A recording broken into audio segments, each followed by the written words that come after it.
Picture this. You're standing your ground in a heated exchange, adrenaline pumping through your veins, when suddenly everything betrays you. Your eyes well up, your throat tightens, and before you can stop it, tears begin streaming down your face even though you're not remotely sad. You're absolutely livid. You're standing in your power, yet your body has other plans. The person across from you notices immediately. Their demeanor shifts. They interpret your tears as surrender, maybe even say something like, "Relax, you're overreacting." That comment lands like gasoline on flames. Now you're embarrassed on top of everything else. You wanted to come across as confident and articulate, but instead you feel like you've lost all credibility in an instant. If this resonates with you, let me offer a radical reframe right now. Society teaches us that crying during confrontation means we're emotionally unstable or psychologically fragile. But what if I told you the exact opposite is true? You're not shedding tears because you lack resilience. You're crying because you possess an abundance of investment. Most people stay composed in arguments because they are emotionally half-present. They're operating at partial capacity, maintaining distance. But you're completely committed. You're functioning at maximum intensity because you genuinely care about fairness, about the connection, about what's right. When any system operates beyond normal limits, it produces excess energy. Today, we're going to unpack the science behind tears of rage. We'll examine why your physiology activates a cooling response during emotional peaks, and I'll equip you with practical, discreet techniques to maintain your composure and authority in the moment. To grasp what's happening with your tears, we need to shift from emotional analysis to physical mechanics. Consider an athlete running a long-distance race. As they push their muscles harder, their core temperature elevates dramatically. Without regulation, their entire system would collapse from overheating. How does the body respond? Through perspiration. It secretes moisture across the skin's surface to lower internal heat and maintain equilibrium. When you observe someone drenched in sweat during exercise, your first thought isn't, "They must be failing." You recognize they're exerting tremendous effort. Their physiology is performing precisely as designed to sustain their performance. Crying during anger is essentially emotional perspiration. During intense confrontation, your nervous system enters overdrive. You're experiencing extreme physiological activation. Your brain detects that your internal intensity, your stress response, your mental focus, your conviction is approaching dangerous levels.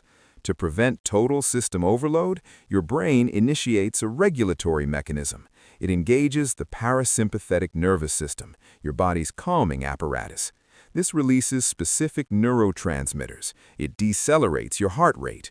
The observable consequence of this cooling protocol is lacrimation, tears. Next time this happens, I need you to eliminate the self-judgment. Remind yourself, I'm not falling apart, I'm simply releasing emotional heat so my engine can continue running strong. But there's an additional dimension to explore. Your physiology isn't merely attempting to regulate temperature, it's executing a survival strategy. I understand you might feel undermined by your body during these episodes. You might believe it's sabotaging your position. But imagine your body as an ancient, fiercely devoted guardian. This guardian adores you unconditionally, but operates on prehistoric programming. It interprets every confrontation, whether with your supervisor, your romantic partner, or your family, as a mortal threat equivalent to facing a predator. When tension escalates, your guardian panics on your behalf. It concludes, this situation is becoming hazardous. The hostility is intensifying. If we continue escalating, we risk serious harm.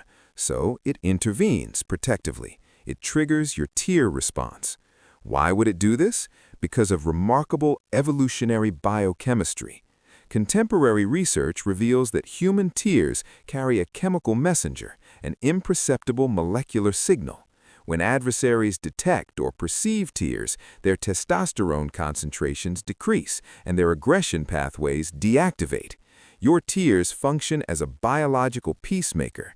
They're evolutionarily engineered to transmit a message to your opponent, stating, "Reduce your hostility, cease the attack." Your body isn't working against you. It's attempting to defuse a confrontation it perceives as potentially fatal. It's ensuring your survival for future encounters. You can appreciate your guardian. You might think, I recognize you're protecting me, but I'm not in actual danger. I don't require this defense mechanism right now. Now we're transitioning to actionable strategies. I'm going to share specific interventions to help you manage this response. But first, something crucial. When you're experiencing an angry crying episode, your prefrontal cortex, the rational, executive part of your brain, is frequently offline. You're operating on pure stress hormones. There's a strong possibility you'll forget these techniques in the heat of the moment, and that's completely acceptable. You don't need to internalize all of these approaches. I want you to simply identify one method, just one that feels accessible and natural for you. Perfect that single tool. Don't attempt to become an expert in everything. Just become someone who has one reliable technique ready to deploy. We've categorized these interventions into 3 tiers based on your emotional state. Let's begin with Tier 1. These are covert tools you can utilize when you're privately processing frustration about a message you received, or when you're mid-conversation and sense the intensity building but haven't visibly lost composure yet. Your first technique is the upward gaze method. This is purely biomechanical. The instant you notice that telltale sensation behind your eyes, physically redirect your vision upward. Tilt your head back slightly and focus on the ceiling or the top of your surroundings. Downward gazing signals introspection and emotional processing to your neural networks. Upward gazing signals external awareness and alertness. It mechanically prevents tear overflow and neurologically communicates to your guardian system that we're still actively engaged with our environment, not withdrawing. If that proves ineffective, deploy the calculation method. The brain region responsible for emotional responses, your limbic system, and the region governing logical reasoning, your prefrontal cortex, compete for the same neural resources. They function like a balance. When one side activates intensely, the other must diminish. Force your analytical brain to engage fully. Execute a moderately complex mathematical operation mentally. Not simple addition, that's insufficiently challenging. Try sequential subtraction. 100 minus 7 equals 93, minus 7 equals 86, and continue the pattern. It's neurologically impossible to sustain overwhelming emotion while performing demanding calculations. You're actively redirecting cognitive resources away from your tear response. Finally, if you feel disconnected from reality or losing your grip on control, implement sensory anchoring. Root yourself in your immediate environment. Rapidly identify 5 objects you can see, 4 textures you can feel, 3 sounds you can hear, 2 scents you can smell, and 1 taste you can detect. This technique extracts you from your internal turbulence and reconnects you with concrete reality. But sometimes the emotional surge is overwhelming, the covert tools aren't sufficient, and you're approaching a breaking point. In this scenario, you need to exit the situation without appearing to flee or surrender. You need a tactical intermission. The most effective approach is the hydration pause. If your voice is beginning to fracture, state this calmly. I'm going to get some water. I'll be right back. This isn't retreat, this is strategy. Here's the mechanism. When you retrieve the water, take a deliberate, slow sip. The physical act of swallowing forces your glottis muscles to relax and reset. It interrupts the muscular spasm that produces the sobbing sound quality. This 60-second intermission gives you time to physically shake tension from your hands, releasing accumulated adrenaline, consume your water to reset your glottis, and return to the conversation on your own terms with renewed composure. Finally, let's address the most challenging situation. The moment has passed, the tears are already falling, the other person is watching you. You feel humiliation creeping in. If this occurs, I need you to follow one absolute principle.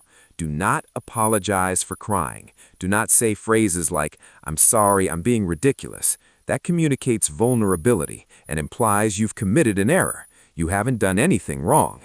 Instead, I want you to name and redirect. You must explicitly tell them what's occurring so they cannot misinterpret your emotional state. Say this clearly. I need you to understand that these are tears of frustration, not distress. Or if you can manage it, be even more direct. I'm deeply invested in this conversation, so I'm experiencing a physical response. Please disregard it. I'm fully present, and I want to continue this discussion. By articulating this, you accomplish something extraordinarily powerful.